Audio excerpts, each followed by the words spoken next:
Platícanos. Primero, yo creo que sería importante entender por qué es importante que el lobo gris esté de vuelta en su hábitat. Que además, ahorita fuera del aire hablábamos, me decías que, no es nada más México, sino que está en Arizona, en algunos lugares de California, me parece. Entonces, ¿cuál es la función y la importancia del lobo gris? Mira, el lobo como especie, el lobo es uno de los depredadores tope, es decir, de los cazadores más grandes en los ecosistemas que habita. Es un animal del hemisferio norte.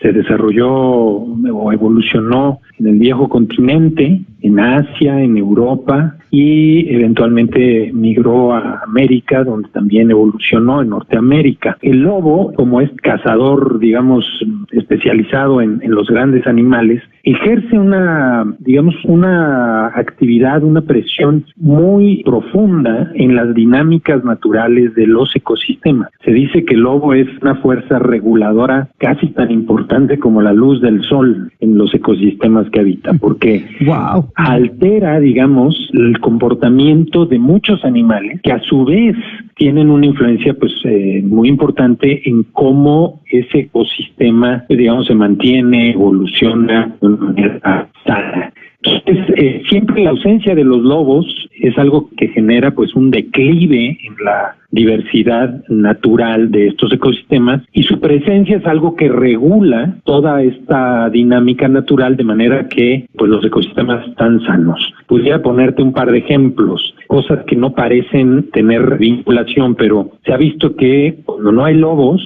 hay un deterioro de las cuencas hidrológicas, que tiene que ver una cosa con otra. No me digas, qué interesante. Se empieza a notar, por ejemplo, la pérdida de cuerpos de agua. ¿Qué tiene que ver con que haya lobos o no haya lobos? Bueno, resulta que los lobos cazan a sus presas, que son generalmente estos grandes herbívoros, cerca de los cuerpos de agua. Y entonces lo que sucede es que las presas están habituadas a acercarse a beber y salir corriendo. No permanecen cerca de los cuerpos de agua. Pero cuando los lobos desaparecen, las presas se vuelven más confiadas y pierden su movilidad, se vuelven más sedentarias y permanecen por más tiempo cerca de los cuerpos de agua, que es donde siempre hay, digamos, hierba fresca, verde, y donde siempre tienen agua. Entonces, la presencia constante de estos grandes herbívoros cerca de los cuerpos de agua produce un efecto de erosión en el suelo, porque sobrepastorean la vegetación y con sus pisadas van, digamos, erosionando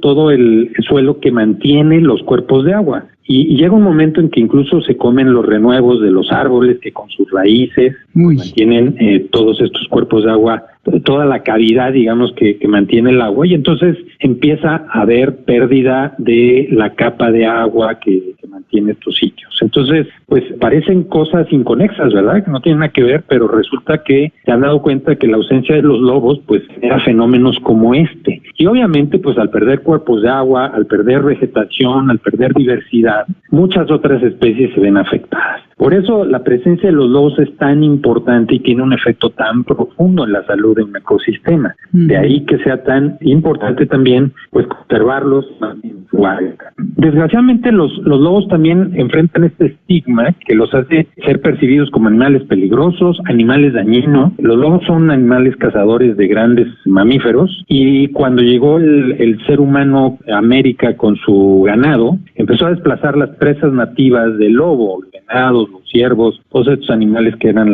los que ellos cazaban. Y cada vez había menos comida disponible para los lobos, entonces empezaron a darse eventos de depredación, es decir, ataques de los lobos al ganado. Y esto desató una guerra contra el lobo, tanto en Estados Unidos, en Canadá y en México. Esta guerra se dio básicamente con trampas, con armas de fuego, pero principalmente con veneno. Veneno muy, muy peligroso, que obviamente no solamente dañaba a los lobos, sino a todos los animales depredadores, porque lo que se hacía era poner carne envenenada en el campo para que cualquier animal que llegara la descubriera y muriera envenenado. El lobo enfrentó una campaña muy, muy fuerte en México y en Estados Unidos para su erradicación, ¿no? Para erradicarlo, exacto, en los años 50. Y los años 50 fue muy exitosa. fue muy exitosa al punto de que el lobo mexicano, que era, digamos, la raza más pequeña y más sureña de los lobos en el continente americano, que habitaba originalmente el sur de Arizona, Nuevo México, Texas, todo el norte de México hasta el centro de nuestro país, pues toda esa población, esta raza de lobo gris se vino abajo. En Estados Unidos desaparecieron alrededor de los años 70 del siglo pasado, y para finales de esa década de los 70 en México quedaba un lado de lobos. Eran los últimos que sobrevivían de la raza de lobo gris, y afortunadamente estos lobos, los últimos que había, fueron capturados para ser llevados al cautiverio, y de esta manera iniciar un programa de reproducción para aumentar su número y volver a liberarlos, que es lo que finalmente se está celebrando ahora tras 23 años de haber iniciado. Con esto, pues digamos, se pretendió resolver todo este daño que se le hizo al lobo y reintegrarlo a su hábitat, porque era, pues finalmente nos dimos cuenta de que era mayor el daño que se enfrentaba ante la ausencia de los lobos que la realidad de su impacto en la ganadería. Los lobos no es que quieran matar ganado, sino que lo matan cuando no hay nada más que comer. Sí, sus presas naturales, ¿no? Pero ahora con todo esto, Oscar, viene un trabajo de rehabilitación de estos ejemplares, que eso ya sucedió, pero del monitoreo de la población en la vida silvestre, mitigación de riesgos y también la educación ambiental para que no haya esta campaña de extinción de estos animales nuevamente, y mejorar el hábitat y, no sé, como que promover los servicios ambientales y otros esquemas para proteger la tierra donde ellos están, y que no pase esto que decías, que ellos ya no tienen a los animales que normalmente se comían y se vean obligados a ir contra el ganado, y por eso empiece otra vez la historia. Tengo entendido que hay 186 ejemplares después de 23 años. Fíjense, Garra Escuchas, el tiempo que toma reintroducir a una especie, y me contabas que en México inició esta campaña en 2011 y que los primeros lobos que introdujeron los mataron, ¿verdad? Los 6 que introdujeron.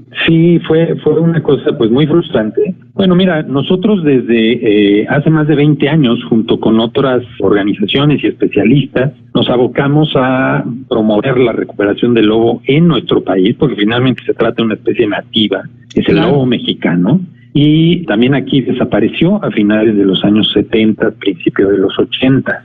Por completo, desapareció por completo. Desapareció por completo. Los últimos lobos, algunos fueron capturados para este programa de reproducción en cautiverio, pero los últimos lobos silvestres, digamos, pues fueron envenenados, fueron cazados y desaparecieron por completo. Total que los últimos lobos que sobrevivían, al lobo se le consideró por muchos años como una especie virtualmente extinta, porque solo sobrevivía en cautiverio, no había ya lobos silvestres.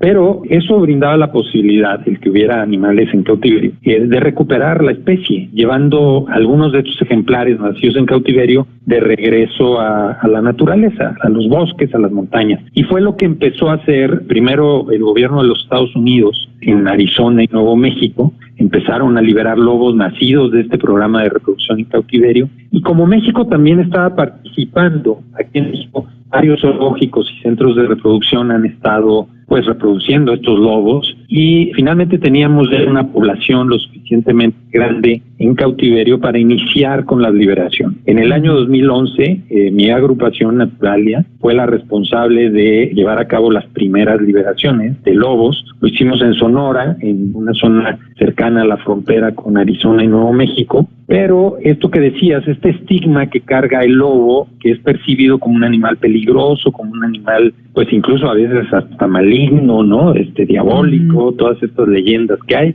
hacían que la población local estuviera muy peligrosa, y pues desde luego hubo reacciones a la liberación. Los ganaderos se opusieron y empezaron de manera ilegal a envenenar a los lobos también. Esos 6 lobos que nosotros liberamos fueron envenenados en menos de 2 meses.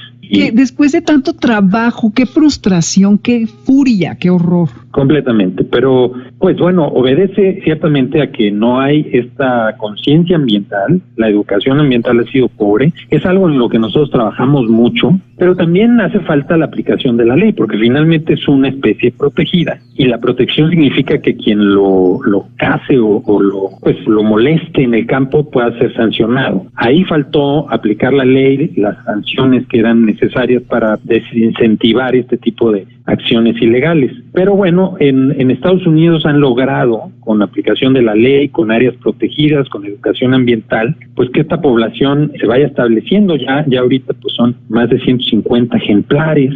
Eso habla de una recuperación bastante buena, aunque no suficiente. Y lo mismo en México, pues se han seguido las liberaciones, no con el mismo éxito, ha seguido habiendo pues envenenamiento, que sería ilegal. Pero ya hay algunos lobos pues corriendo de manera silvestre allá en las montañas de Chihuahua y Sonora, ¿no? Eso es una buena señal. Es una buena señal, pues no queda más que desear que se puedan reproducir libremente y que puedan sobrevivir a todos estos ataques y esta mala fama y todo esto. Y pues también lo importante es que haya concientización de la importancia, todo esto que nos decías al principio, de su papel dentro del bosque, dentro de los lugares en los que habita. Oscar, como siempre, es una maravilla tenerte, muchísimas gracias. Y pues Garra Escuchas Naturalia es una asociación que hace un trabajo increíble, mismo ahora durante la pandemia, y si quieren saber y aprender más al respecto, ¿dónde te pueden ubicar? Nuestro sitio web es naturalia.org.mx y también búsquenos en nuestras redes sociales, estamos como naturalia-AC. Ahí tenemos toda la información sobre este proyecto del lobo y sobre muchos otros proyectos de conservación. La población se sume. Estamos en una situación pues de amenaza, porque así como tenemos el tema del cambio climático, está la pérdida de biodiversidad como otra de las grandes amenazas, y México es el país con mayor especies en peligro de extinción. Tenemos que hacer algo drástico para cambiar este panorama y recuperar nuestra biodiversidad. Ojalá se sumen muchos a nuestra tarea, que es vital para la supervivencia de todos, ¿no? Sí, creo que después de esta pandemia cada vez estamos entendiendo más, algo que leí ayer también, que estamos correlacionados y cada uno somos ecosistema y tenemos que tener eso presente, ¿no? Exacto. Así es. Oscar, muchísimas gracias y volverás pronto para seguirnos contando de tus grandes proyectos. Felicidades. Con todo gusto, un placer, muchos saludos. Igualmente.